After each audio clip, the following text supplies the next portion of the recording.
everyone. This is The Crime Cafe, your podcasting source of great crime, suspense, and thriller writing.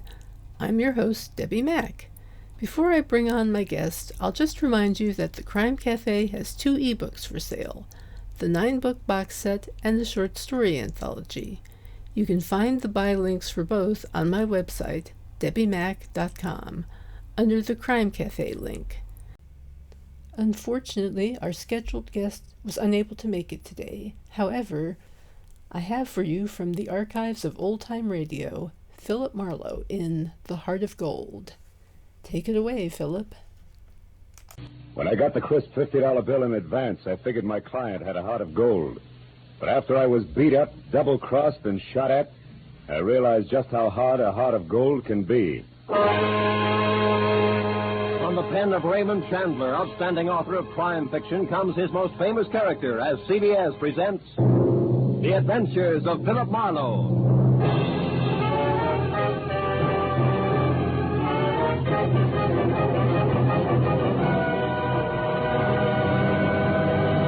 And now, with Gerald Moore starred as Philip Marlowe, we bring you tonight's unusual story, The Heart of Gold.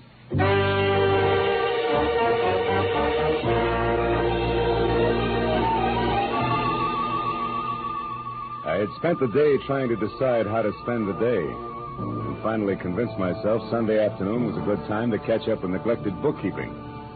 But I only got as far as the office door because a special delivery letter was stuck in the mail slot. I ripped it open and watched a crisp $50 bill flutter to the floor. Pinning it down with my toe, I turned to the letter, which was dated Saturday. Dear Mr. Marlowe, kindly investigate the party who lives at 1903 North Ogden Street to find out if his name is really Elliot Perdue and what his occupation is. Then please come to my residence at 5 tomorrow, Sunday. I live at the home of a friend, Arthur Stewart, 33 Lemonwood Drive in Bel Air. I sincerely hope that $50 will be a sufficient retainer. Truly yours, Helen Asher. Judging from the tone of her letter, it was obvious that Helen Asher didn't hire private detectives very often. Nevertheless, I glanced at my watch, which said I had to work very fast, and I headed for 1903 North Ogden. It turned out to be a small house near Selma Street. I got out of my car and walked up to the door.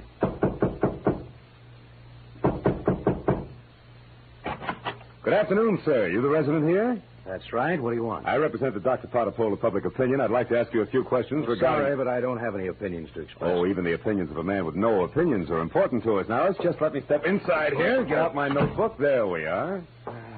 All right, but make it fast. Right. Now, what is your occupation? I'm an investment broker. With which firm? I'm independent. I see. And what is your name, sir? What do you need my name for? Well, for my personal records in case I have to come back. Elliot Perdue. Uh-huh. Do you have any hobbies other than horse racing? What do you mean? Those dope sheets and racing forms there on your desk. I'm quite an admirer of horseflesh myself. You're quite a character, too, aren't you? Working on Sunday and all? Well, you know how public opinion is. It goes right on, rain, shine, or Sunday. Excuse me a moment. Oh, by the way, what's your name? Marlowe, Philip Marlowe. Hey, Mr. Marlowe, stand still, because I'm not kidding about this gun. Now beat it back to whoever hired you and tell them they're being very clumsy about a very delicate situation. One more move like this, and they won't get another chance. I knew Perdue meant business, so I left without an argument. Well, at least I had a repeat on the name, Elliot Perdue, and the occupation of bookie to toss at Helen Asher when I met her at 5 o'clock. In Bel Air, I eventually found 33 Lemonwood Drive. 200 yards of palm trees stood at rigid attention while I drove through the gate and up to the house. When the butler opened the door, he stared at me like my hat was on fire.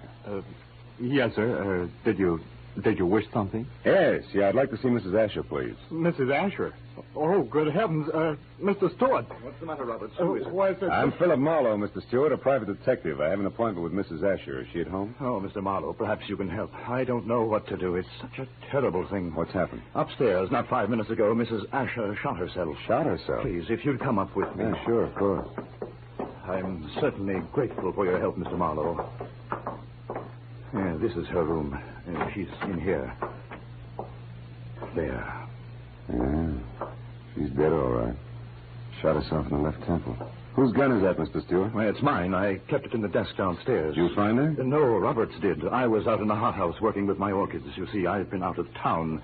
I just came in this morning on the super chief from Chicago, and I wasn't expected back until Wednesday. Yeah, look, Mr. Stewart, do you mind telling me how well you knew Mrs. Asher? Oh, very well indeed. Ever since the accident 3 years ago, she lived in my house under my care. The accident? Yes, that's how she got those scars on her cheek and neck. As you can see, my hands were burned at the same time. Would you mind telling me about it? Well, I was living in Canada at the time. One day, my wife Florence and I went to a camp near Quebec, and we met Helen Asher our first day there. She was a pathetic, lonely woman, a widow. Oh? That very night, while she was visiting us, the oil stove in our cabin exploded. Oh. Florence, my wife, was killed. Mrs. Asher was severely burned. It was gassed. I can imagine. Mrs. Asher had no one, so I thought the least I could do would be to care for her, since I knew the accident had been caused by sheer carelessness on my part. You took over full responsibility for her? Yes, I did everything I could think of, but she never quite got over the shock of that night, and now this. It's horrible. Have you notified the police yet? No, You no. better do it right now. Yes, I'll go right downstairs and call them. The dead woman on the floor had been beautiful once. No doubt about it. This was my client, and a certain $50 bill was burning a hole in my pocket. I wandered over to a writing table, and as I looked down, I noticed that the Sunday sheet had been torn off the memo pad. It bothered me. Tomorrow should mean nothing to a suicide, yet Mrs. Asher's memo pad showed Monday already. The sheet was blank, but on a hunch I tore it off and stuck it in my pocket. I was about to turn away when I saw a book of matches from the Conga Club. So I picked that up, too, and then I left. I drove around for some time trying to figure things out. Then I went down to police headquarters to see one Lieutenant Ibarra. It's suicide as far as we're concerned, Marlowe. Everything checks. Mrs. Asher was despondent and she killed herself. She didn't leave a suicide letter, but they don't always. How'd you get in on this? Well, she paid me $50 in advance to air out a small-time bookie or worse named Elliot Purdue. Incidentally, what's the background on Arthur Stewart? Oh, he's a big-money fashion designer. Started his business on his wife's insurance. She died in an accident in Canada. He did a lot for Mrs. Asher because he felt responsible. Yeah, I know all that. But was she left-handed? Did Stewart come in on the super chief this morning, and was it the butler that found the body? That's right. We checked it all. Ah. Hey, look, Phil, do you have any good reason to think this isn't suicide? No, not really. It's just that $50 in advance that bothers me, I guess. Oh, by the way, I've got a piece of paper I'd like the boys in the lab to run a test on, okay? Sure, Casey will fix you up. Marlowe, I figure suicide now, but I can always change my mind.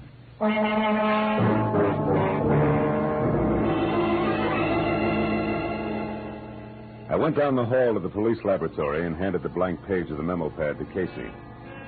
10 minutes later, he explained that the impression showed a left-handed person had written a number, Bradshaw 711, with a wide-point fountain pen, probably on the page just above the one I'd given him. Well, I thanked him, dropped 4 bits in the Christmas fund bottle, and found the phone. I dialed Bradshaw 711 and waited.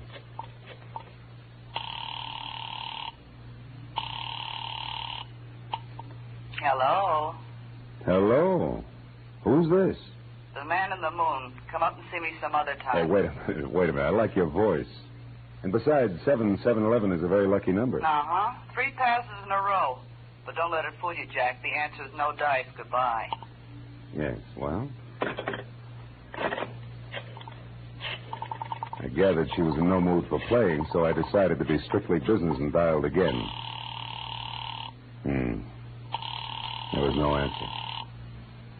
I let it ring for some time, but Miss Golden's voice obviously wasn't taking any more anonymous calls. I'd left only the long shot, the book of matches I'd found on Mrs. Asher's desk.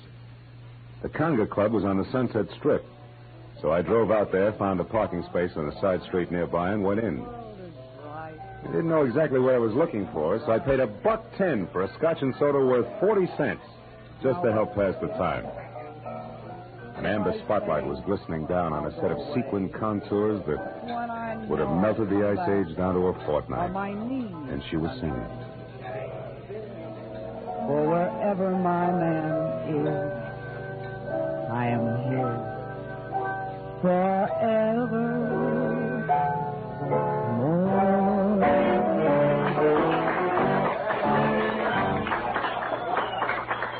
knew it was Benita, the conga's featured songstress, and I knew something else, too.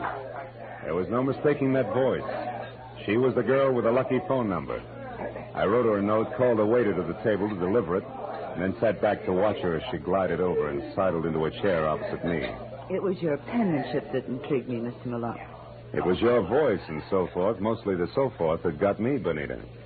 Would you care to decipher the Sanskrit you call a note? The waiter said you wrote it. Sure. It says important business. That's an idiom. If you wanted to talk turkey, how would you translate it? Do you know a woman named Helen Asher? Not that I remember. Why? Your phone number showed up on a memo pad. How do you account for that? How should I know? Maybe she intended to call me up. Look, you're quite a handsome man, Mr. Marlowe. But you look silly with your nose bent. Why do you keep sticking it into other people's business? Because besides being paid for it, it sometimes leads to meeting interesting and beautiful people. Present company included. What do you want? Mrs. Asher killed herself tonight. Mrs. Asher's dead? Yeah. And considering you said you didn't know her, you look very put out about it. All right, Marlowe, you win. But let's not talk about it here. Finish your drink while I get out of this costume. Then meet me outside by the front door in 10 minutes.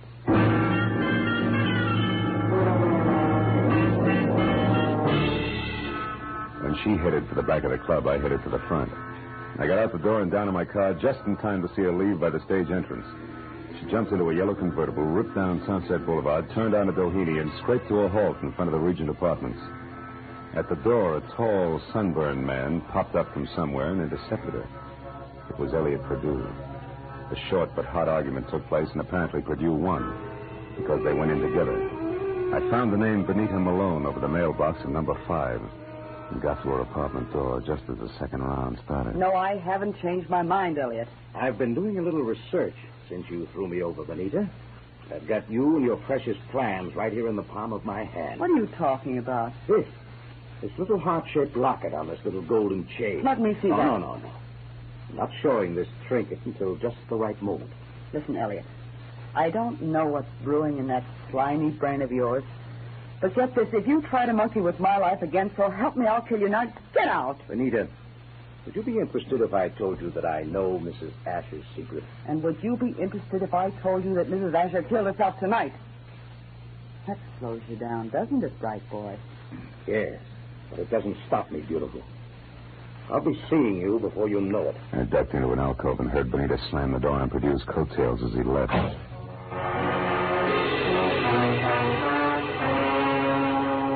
So, now I knew that Perdue, a locket, and Benita Malone added up some way to a bullet in the head for a scarred woman with a secret. I went back to my car and drove out to Stewart's house in Bel Air. When you were here before, Marlowe, I was so upset I hardly realized you were a private detective. You had an appointment with Mrs. Asher. Had she hired you? Yes, to investigate someone, but she didn't live long enough to give me the details. Now, what sort of trouble could she have been in to have needed a private detective? I don't know. But perhaps you can help me find out by answering a few questions. Anything at all, Mr. Marlowe. Does the name Elliot Perdue mean anything to you, Mr. Stewart? Elliot Perdue? No, I'm afraid not. How about Benita Malone? Yeah, I've never heard of her. You know anything about a heart-shaped locket on a gold chain? A locket? A gold locket? Yeah. Mrs. Asher had a heart-shaped gold locket. Where'd she keep it? Well, upstairs in her jewelry box, I should imagine. Come on, let's have a look, huh? Yes. Right up these stairs here. This is her room, Marlowe. I know. I was here once before. Why? It's not here. It's not on her dressing table. Her jewelry box, it's gone, Marlowe. But you think that... Elliot Perdue has it. I can't understand this. What's the locket like? What's inside it? Just a picture. It was valued by Mrs. Asher because it was the only one she kept of herself the way she looked before the accident. Now, why would anyone else want that? I don't know. But when we get that locket, we'll get a lot of answers along with it.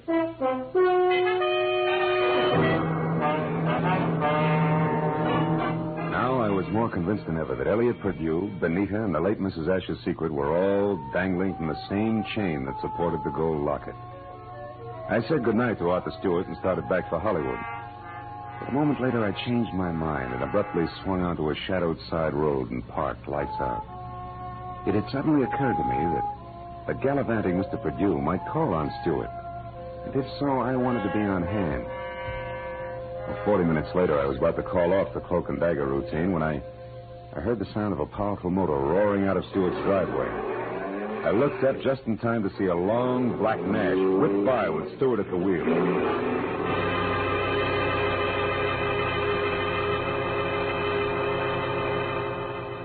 From the speed of the car, I was certain he wasn't going out for the morning papers. Decided to go back to the house and question the butler while I could have him to myself. Oh, why, no, Mr. Marlowe. I haven't any idea where Mr. Stewart went. I only know that he had a telephone call, after which he dashed out of the house highly upset. Well, maybe some sick friend needed sitting up with, huh? But tell me, Roberts, did you ever hear of a man named Elliot Perdue? Oh, yes, sir. He called on Mrs. Asher here once or twice while Mr. Stewart was away on business. When did you last see this Mr. Perdue, Roberts? Yesterday morning, sir, about 10 o'clock. And one thing more, did you ever see Mrs. Asher wearing a gold locket, a heart-shaped one? Oh, quite often, sir. As a matter of fact, she asked me about it just yesterday morning, shortly after Mr. Perdue left. She couldn't locate it anyplace. A singular coincidence, huh? Oh, by the way, what do you know about a singer named Benita? Benita? I've never heard of her, sir. Are you sure she's never been out here as Mr. Stewart's guest? Why, I'm positive, sir. Mr. Stewart never has any ladies out here, of any kind. Oh? Doesn't that strike you as being strange, Robert? After all, Mr. Stewart's a very eligible widower. Widower, yes, Mr. Marlowe, but philanderer, no. Good night, sir.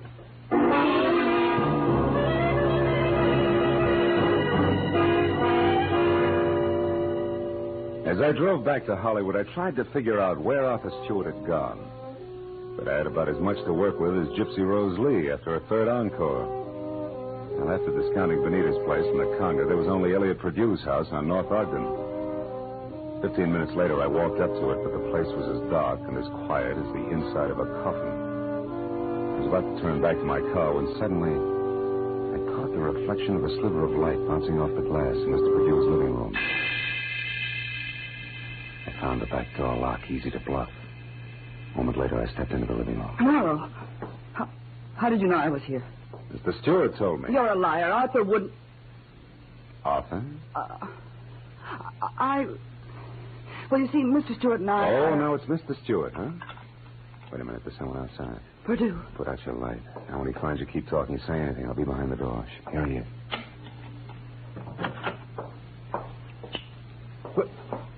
Well, Benita. What a waste of time, my dear.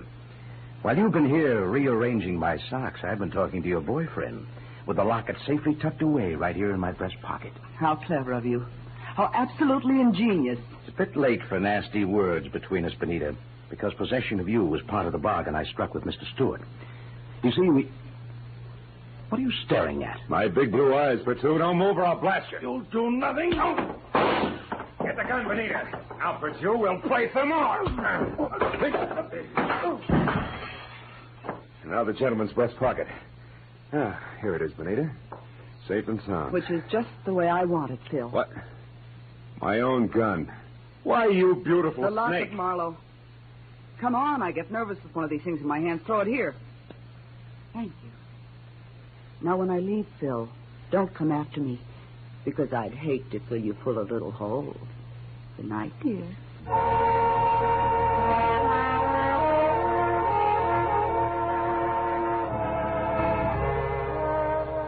When Benita stepped out of that house, I solemnly swore I wouldn't trust another woman for the next 100 years. But a groan from the body on the floor brought me back to 1948 and Elliot Perdue.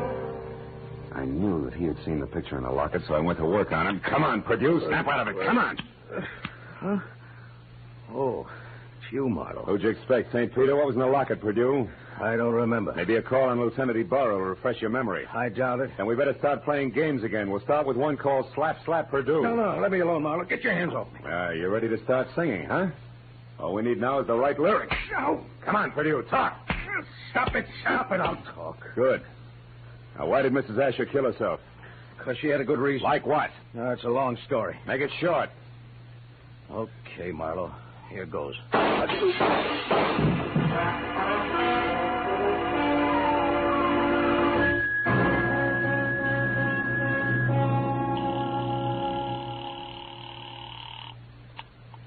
Lieutenant Ibarra speaking. Marlowe, Ibarra. There's a 5-minute-old corpse lying in his living room at 1903 North Ogden. Name is Elliot Purdue. 3 shots through a closed window.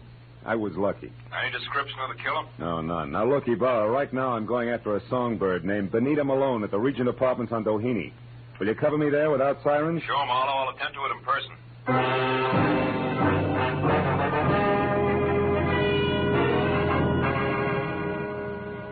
It was only a healthy center fielder's peg from Bedue's house to Benita's. When I got there, the place was dark and a car wasn't in sight. I decided to try the Conga Club.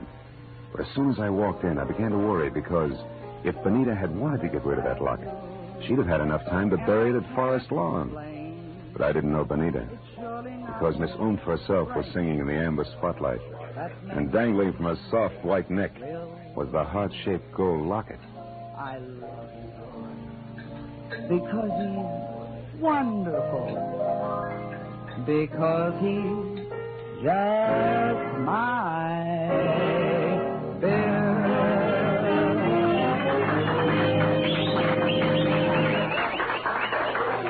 When she caught my eye, she smiled like a maitre d', and the moment she was through with her song, she headed back in my direction. But before she got to me, I saw her give the high sign to an ape in a tuxedo. He looked at her and then across toward my table and left the room. I watched Benita glide across the floor in my direction. She was distinctly a thing of beauty. Well, Phil, what do you think of my singing? No, I'm just crazy about it. That and your jewelry. Especially that locket, family heirloom. Mm-hmm. It was more or less handed down to me, generation to generation. That's an old Spanish custom. Yeah, so I've been told. And I imagine tradition prohibits your parting with it, huh? That's right. Unless, of course, someone with oodles of money offers me lots of it in exchange. Then naturally I'd be obliged to part with it. I don't think you'd feel obliged to your mother on the second Sunday in May. Besides, I don't have oodles of money. Oh, you should have told me that earlier. Goodbye, good looking. Hey, wait a minute. We couldn't do any business in a minute. And don't follow me if you want to stay pretty.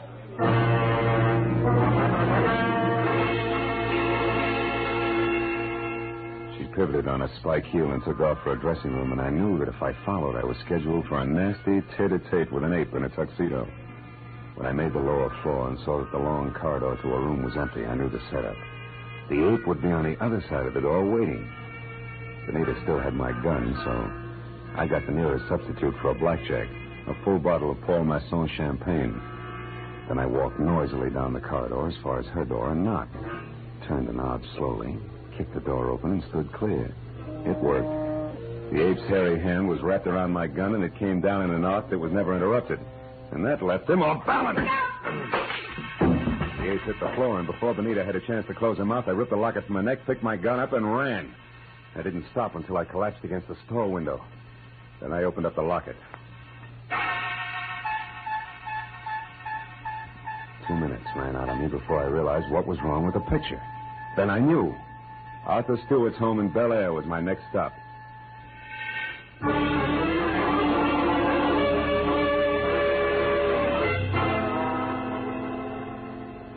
30 minutes later, I pulled up away from the place and parked. And keeping in the shadows, I approached the house where only the library and an upstairs bedroom showed any light. The library had French windows. When I moved up close, I was startled by the sight of a figure going through Stewart's desk.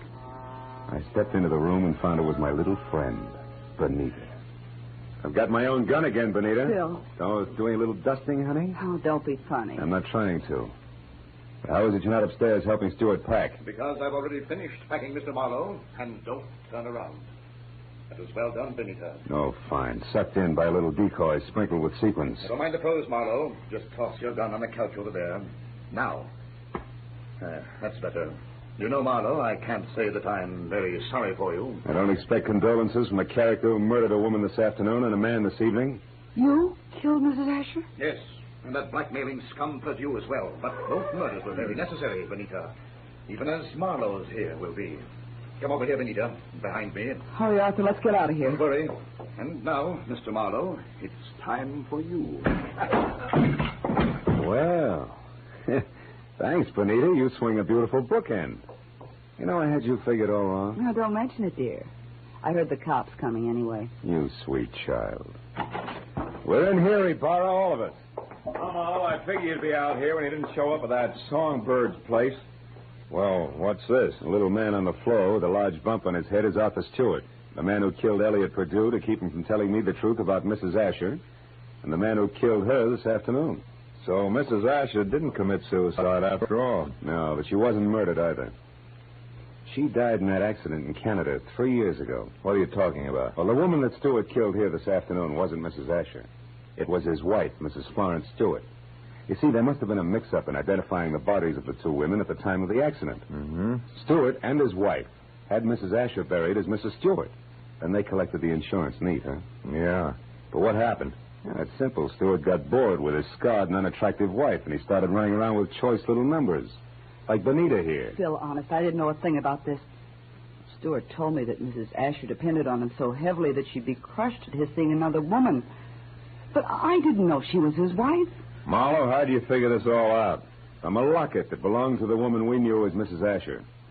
It had a picture of Stewart and Mrs. Asher taken in dress clothes before she was scarred.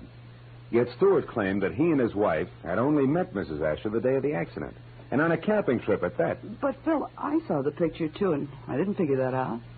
That's because you were too busy trying to figure just how much the locket was worth to Arthur Stewart, or to anybody, in cold cash. You were blinded by all the dollar signs in front of your eyes, baby. Why, Phil, how can you say such things?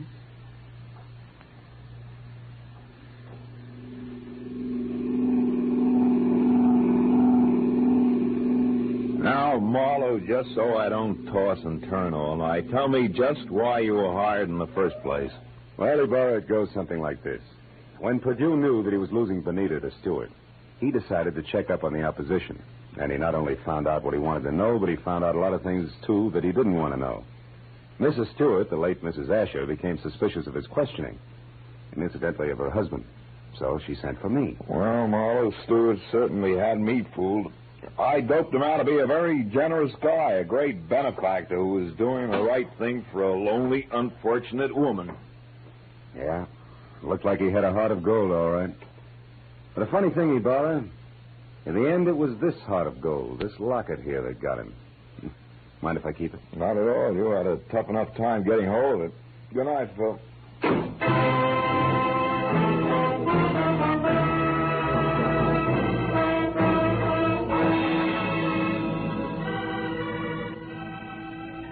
Well, by the time I got back to my apartment on Franklin, the sky was beginning to fill with a soft gray of morning. I pulled the blinds down in my bedroom and sat down for a last cigarette. I had mixed with a lot of funny people that day. But for some cockeyed reason, I kept thinking of Benita Malone, a girl who was no better than she had to be. Finally, I put her out of my mind, and I was about to turn off the desk lamp when I noticed my memo pad. Still read Sunday, which was understandable. But scrawled across the top sheet was a telephone number. And I couldn't figure how it got there. It was written in crimson lipstick. Bradshaw 7. 7-Eleven.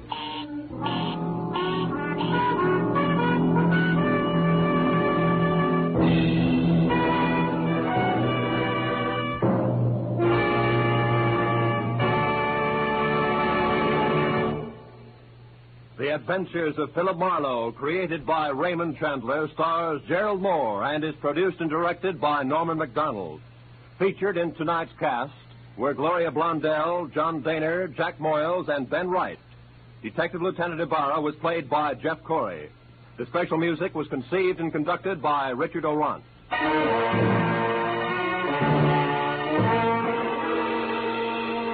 Next week's guest will be Ian Park.